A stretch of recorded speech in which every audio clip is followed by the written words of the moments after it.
আনসাফতা রব্বি, হে আল্লাহ আমার ব্যাপারে তুমি সুবিচার করো নাই। মা আনসাফতা রব্বি, ও আমার রব আমার প্রতি তুমি সঠিক বিচার করো নাই। তখন আল্লাহ রাব্বুল আলামিন বলবেন তোমার প্রতি সুবিচার কি করা উচিত?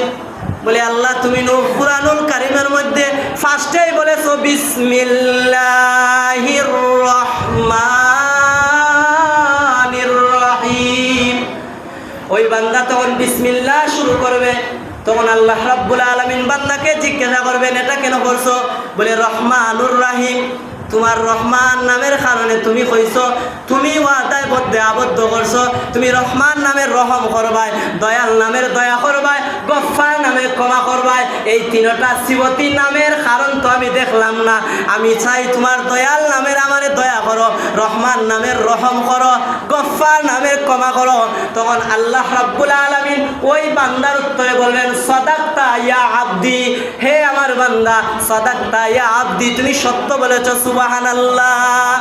তখন বান্দাকে যখন প্রথম আল্লাহ বলছিলেন ইনতালিকু আবদি ইলান নার, তখন আল্লাহ তাআলা ফেরেশতাদেরকে বলবেন ইনতালিকু আবদি ইলাল জান্নাহ, সুবহানাল্লাহ। তখন ফেরেশতারা আদেশ পাইবে হে আমার ফেরেশতারা আমার ওই বান্দাকে জান্নাতে নিয়ে যাও। ফেরেশতারা জিজ্ঞাসা করবে তুমি ওগো আল্লাহ আপনি না একটু আগে কইলেন ইলান নার, এখন কইলেন ইলাল জান্নাহ। বলে ও আমার বান্দায় কি বলে শোনো নাই? আমার বান্দায় পড়ছে বিসমিল্লাহির রহমানির রহিম। আমি বলে রহমান, আমি বলে রাহিম, আমি রহমানের এত ইজ্জত, আমি রাহিমের এত ইজ্জত, আমি দয়ালের এত ইজ্জত আমার রহমান নামের কারণে, রহমত আর বরকতের কারণে, দয়াল নামের কারণে, গফফার নামের কারণে আমি আল্লাহ রাব্বুল আলামিন ওই বান্দাকে মাফ করে দিয়েছি, সুবহানাল্লাহ। এরপরে দ্বিতীয় আর একজন ব্যক্তি, দুইজন ব্যক্তিকে দাঁড় করা হবে। দুইজন ব্যক্তিকে দাঁড় করা হলে আল্লাহ রাব্বুল আলামিন ফেরেশতাদেরকে বলবেন ফেরেশতারা কি ব্যাপার? বলে বান্দার ব্যাপার ভালো না, বান্দা জাহান্নামী। তখন আল্লাহ রাব্বুল আলামিন ফেরেশতাদেরকে বলবেন ইনতালিকু বিআবদি ইলান নার, ফেরেশতারা আমার ওই দুই বান্দারে তুমি জাহান্নামে নিয়ে যাও, শিকল লাগায় জাহান্নামে নিয়ে যাও, বান্দা নেক কাজ করে নাই। যখন আল্লাহ রাব্বুল আলামিন ফেরেশতাদেরকে অর্ডার করবেন, ফেরেশতাকে অর্ডার করতে দেরি হবে, আরেক বান্দা দৌড়ে দৌড়ে যাইতে দেরি হবে না, আরেক বান্দা ধীরে ধীরে যায়। এক বান্দা যায় দৌড়ে দৌড়ে, দৌড়ের এত রিস্ক, বোঝা গেছে যে জান্নাতের সুসংবাদ পাইছে। আল্লাহ রাব্বুল আলামিন ওই ব্যক্তিকে ডাক দিবেন ফেরেশতারা বান্দাকে আনো। বান্দাকে জিজ্ঞাসা করে বান্দা তুমি জান্নাতে যাইরাইনি না জাহান্নামে যাইরাই? তখন বান্দা কয় আল্লাহ আমি তো জাহান্নামে যাইরাম। বলে জাহান্নামীটা বালানি না খারাপ? বলে বালানি না খারাপ আমি জানি না, তুমি অর্ডার করছো জাহান্নামে যাইরাম, কেন জাহান্নামে যাও? বলে আমি জাহান্নামে এই কারণে যাই দুনিয়াতে তোমার কোনো কাম করি নাই, তোমার কোনো হুকুম মানি নাই, অর্থাৎ তোমার কোনো আদেশ মানি নাই, তোমার কোনো নিষেধও মানি নাই।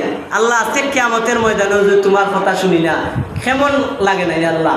এর লাগে আমি জান্নাত বুঝি না জাহান্নাম জানি, জাহান্নামটা খারাপ, আমি তোমার আদেশ পালন করার লাগি আমি জাহান্নামও দৌড়ে দৌড়ে যাইলাম, সুবহানাল্লাহ। দ্বিতীয় ব্যক্তিকে জিজ্ঞাসা করা হয়, দ্বিতীয় ব্যক্তি তোমার লোকের জন জাহান্নামে যায় দৌড়িয়া দৌড়িয়া, তুমি খেনে যাও না? দ্বিতীয় ব্যক্তির খাসলত হচ্ছে একবার সামনের দিকে যায় আর একবার পিছনের দিকে তাকায়, অর্থাৎ আল্লাহর দিকে তাকায়। তখন আল্লাহ রাব্বুল আলামিন দ্বিতীয় ব্যক্তিকে জিজ্ঞাসা করেন তুমি একবার সামনে তাকাও আর একবার পিছনে তাকাও। আমার নবীজি যেইভাবে মক্কা ছেড়ে মদিনায় গিয়েছিলেন জন্মভূমির মায়ায়, তিনি মক্কার দিকে তাকাতেন আবার সামনে যাইতেন। ওই জাহান্নামী ব্যক্তি তখন আল্লাহর দিকে একবার তাকায় আবার সামনে দিয়া যায়। আল্লাহ জিজ্ঞাসা করেন কারণ কিতা? তখন আল্লাহ রাব্বুল আলামিন যখন জিজ্ঞাসা করেন তখন ওই ব্যক্তি আল্লাহ রাব্বুল আলামিন কয় আল্লাহ তোমার একটা কালামুল্লাহ শরীফের আয়াত আমি শুনাইতে চাই। বলে আয়াতটা কিতা?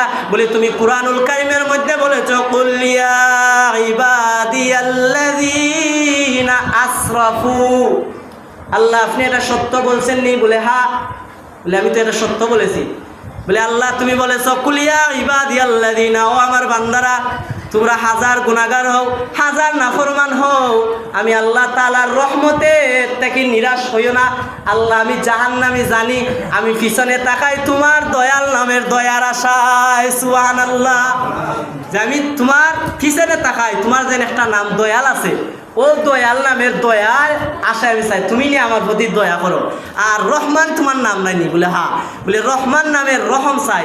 আল্লাহ তুমি যদি তোমার এই দয়াল নাম আর রহমান নামের খাতিরে দয়াল নামে দয়া করিলাও, রহমান নামের রহম করিলাও, গফফার নামের ক্ষমা করিলাও, তাইলে তো আমি জান্নাতি হোক। সুবহানাল্লাহ। তখন আল্লাহ রাব্বুল আলামিন ফেরেশতাদেরকে বললেন, ইনতালিকু বিআবদি ইলাল জান্নাহ, ও ফেরেশতারা আমার বান্দা দুজনকে জান্নাতে নিয়ে যাও। সুবহানাল্লাহ। ফেরেশতারা জিজ্ঞাসা করে, হে আল্লাহ, জাহান্নামী দুইজন ব্যক্তিকে আপনি জান্নাত দিয়ে দিলেন, তার কারণ কিটা? বলে একজন আমি আল্লাহ রব্বুল আলামিনকে ভয় করার কারণে, আর আরেকজন পাইছে আমার দয়া এবং রহমতের কারণে, আমার দয়াল নাম যে সে স্মরণ